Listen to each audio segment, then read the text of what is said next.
Je suis avec le réalisateur Jean-Jacques Hano de passage à Montréal pour présenter son plus récent film Wolf Totem, en français Le Dernier Loup, dans le cadre du Festival des films du monde. Bonjour. Bonjour, bonjour. Est-ce que vous pouvez me résumer l'histoire du Dernier Loup? C'est l'histoire tout de même d'un jeune homme qui, à l'époque de la Révolution culturelle, c'est-à-dire à la fin des années 60 en Chine, est amené à... il est envoyé en Mongolie, alors que lui est étudiant, mais il est supposé là-bas apprendre le mandarin aux Mongols. Et il tombe amoureux de cette région, et en particulier des loups qui s'y trouvent. Le film est tourné en mandarin et en mongol. Ici, il vous sera présenté en 2D, en 3D, avec ou sans sous-titres, selon que vous choisissez la version française ou la version originale en mandarin et en mongol. Sur tous mes films, je travaille au scénario. Il n'y a pas un seul film sur lequel je n'ai pas co-signé le scénario. Je passe généralement 1 an à travailler sur ce que sera le film. Oui, c'est inspiré d'un livre extrêmement célèbre en Chine. C'est un livre qui a fait un triomphe en Chine pour plusieurs raisons. D'abord, c'est une très jolie histoire du rapport d'un jeune homme avec un jeune loup. Là, j'ai tourné avec évidemment des vrais loups. Il n'y a pas d'images, très peu d'images fabriquées à l'ordinateur. Et ce qui m'a plu, c'est que c'est un livre extrêmement important et avec un thème tout à fait universel qui est celui de la destruction de l'environnement. Tous mes films, je les ai faits avec la même passion, mais me retrouvant ici dans les rues de Montréal, près de Maisonneuve, j'ai habité ici pendant 1 an.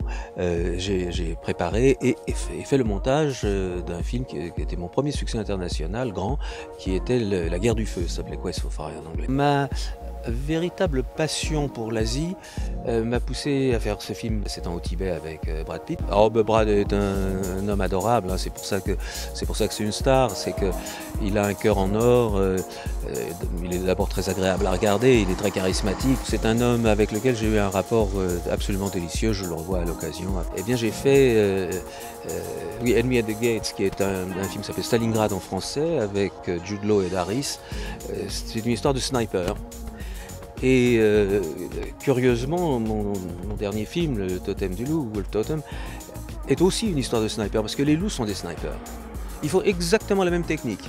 Ils se planquent, ils attendent parfois pendant 2-3 jours avant que le loup sorte du bois, j'ai envie de dire. Voyez. Et c'était impressionnant parce que je me suis retrouvé à faire des plans très similaires, qui est le plan des yeux. Alors là, j'avais fait sur Enemy at the Gate, j'avais fait des gros plans de Ed Harris et de Jude Law, qui sont des gens qui ont des yeux merveilleux. Et là, je me suis retrouvé avec des loups qui avaient des yeux aussi fascinants. Et on rentre, ce qui est intéressant dans ce film-là, c'est qu'on rentre dans la personnalité des loups. Et que pensez-vous du Festival des films du monde de Montréal? Écoutez, Montréal est une ville extrêmement sympathique, une des plus sympathiques du monde. Donc le festival est à son image. Les festivals, celui-là est très ancien, hein, ça fait 39 ans, je ne sais plus. En tout cas, c'est un festival qui est établi et qui est célèbre. C'est un festival très ouvert sur effectivement les films du monde. Merci beaucoup, M. Hano. Merci, c'est avec joie que je me retrouve ici. Je vous rappelle que vous pouvez voir le dernier film de Jean-Jacques Hano, Le Dernier Loup, sur les écrans du Québec à partir du 11 septembre.